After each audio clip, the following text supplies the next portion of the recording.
صفحہ نمبر 30 سبق 5 سمجھدار بچہ سنانے کا سبق۔ سوچیں اور بتائیں، کوئی اجنبی آدمی آپ کو اپنے ساتھ چلنے کا کہے تو آپ کیا کریں گے؟ میں اس کے ساتھ نہیں جاؤں گی۔ اگر کوئی لڑکا یہ لیسن یاد کر رہا ہے تو وہ کہے گا میں اس کے ساتھ نہیں جاؤں گا۔ کوئی اجنبی آپ کے جسم اور چہرے کو چھوئے تو آپ کیا کریں گے؟ میں اسے سختی سے منع کروں گی۔ اب اس لیسن کی ریڈنگ کرتے ہیں۔ چھٹی کی گھنٹی بجی، دانیال نے اپنا بستہ اٹھایا اور اسکول گیٹ کی طرف بڑھا۔ گیٹ پر خاصی بھیڑ تھی۔ بچے اپنے گھر والوں کے ساتھ گھروں کو جا رہے تھے۔ دانیال ادھر ادھر دیکھنے لگا۔ اس کے ابا جان ابھی تک نہیں آئے تھے۔ وہ اسکول سے باہر ایک بینچ پر بیٹھ کر ابا جان کا انتظار کرنے لگا۔ تھوڑی ہی دیر میں تمام بچے گھروں کو چلے گئے۔ استاد بھی ایک ایک کر کے جانے لگے۔ اب گیٹ پر صرف چوکیدار رہ گیا تھا۔ صفحہ نمبر 31 دانیال کچھ پریشان تھا۔ اسے بھوک اور پیاس لگی تھی۔ اس دوران ایک موٹر سائیکل سوار دانیال کے قریب آ کر رکا۔ اجنبی کو دیکھ کر دانیال کو خوف محسوس ہونے لگا۔ اس آدمی نے دانیال سے پوچھا کہ وہ یہاں کیوں بیٹھا ہے؟ دانیال نے اسے بتایا کہ اسے گھر جانا ہے اور وہ اپنے ابا جان کا انتظار کر رہا ہے۔ یہ سن کر اس آدمی نے کہا، بیٹا آؤ میں تمہیں گھر تک چھوڑ آتا ہوں۔ میں آپ کے ساتھ نہیں جاؤں گا۔ دانیال نے اسے جھٹ سے جواب دیا، بیٹا میں تمہارے ابا جان کا دوست ہوں، میں تمہاری مدد کرنا چاہتا ہوں۔ اجنبی آدمی نے نرمی سے کہا، نہیں مجھے آپ کی مدد نہیں چاہیے۔ دانیال نے صاف جواب دیا۔ یہ جواب سن کر اجنبی آدمی دانیال کی طرف بڑھا۔ بچاؤ بچاؤ بچاؤ، دانیال چلایا۔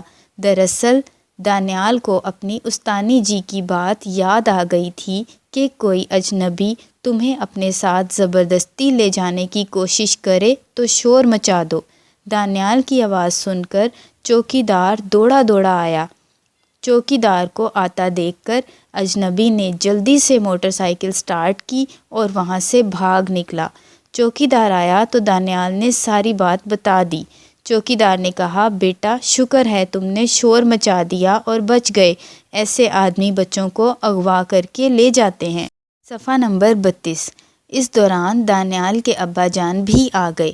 آج انہیں اس لیے دیر ہو گئی تھی کیونکہ ان کی موٹر سائیکل راستے میں خراب ہو گئی تھی۔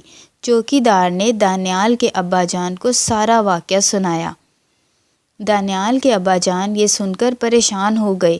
انہوں نے چوکیدار کا شکریہ ادا کیا جس نے بروقت پہنچ کر دانیال کو اغوا ہونے سے بچا لیا تھا۔ انہوں نے دانیال کو اس کی سمجھداری پر شاباش دی۔ گھر پہنچ کر ابا جان نے دانیال سے کہا، بیٹا آج تم نے بہت سمجھداری دکھائی، مزید احتیاط کی ضرورت ہے۔ جب تک گھر کا کوئی فرد تمہیں لینے نہ پہنچ جائے اسکول کے احاطے سے باہر نہ نکلو۔ اگر گھر سے تمہیں کوئی لینے نہ آئے تو اسکول کے چوکیدار یا اپنے استاد صاحب کو بتاؤ۔ کسی اجنبی سے کچھ لے کر نہ کھاؤ، نہ کسی سے پیسے لو۔ کوئی اجنبی تمہارے جسم اور چہرے کو چھوئے تو اسے سختی سے منع کر دو۔ دانیال نے وعدہ کیا کہ وہ ابا جان کی ان باتوں پر عمل کرے گا۔ ٹھہریں اور بتائیں، کیا موٹر سائیکل سوار دانیال کے ابا جان کا دوست تھا؟ جی نہیں۔ چھٹی کے بعد گھر سے لینے کے لیے کوئی نہ آئے تو آپ کیا کریں گے؟ اسکول کے چوکیدار یا استاد صاحب کو بتاؤں گی۔ سمجھیں اور بتائیں، اگر پیسے دے کر کوئی کام کرنے کو کہے تو آپ کیا کریں گے؟ میں پیسے نہیں لوں گی اور اپنے والدین کی اجازت کے بغیر کوئی کام نہیں کروں گی۔ اگر دانیال موٹر سائیکل سوار کے ساتھ چلا جاتا تو کیا ہوتا؟ تو وہ اغوا ہو جاتا۔ اگر آپ دانیال کی جگہ ہوتے تو کیا کرتے؟ میں بھی اپنے ابا جان کی باتوں پر عمل کرتی۔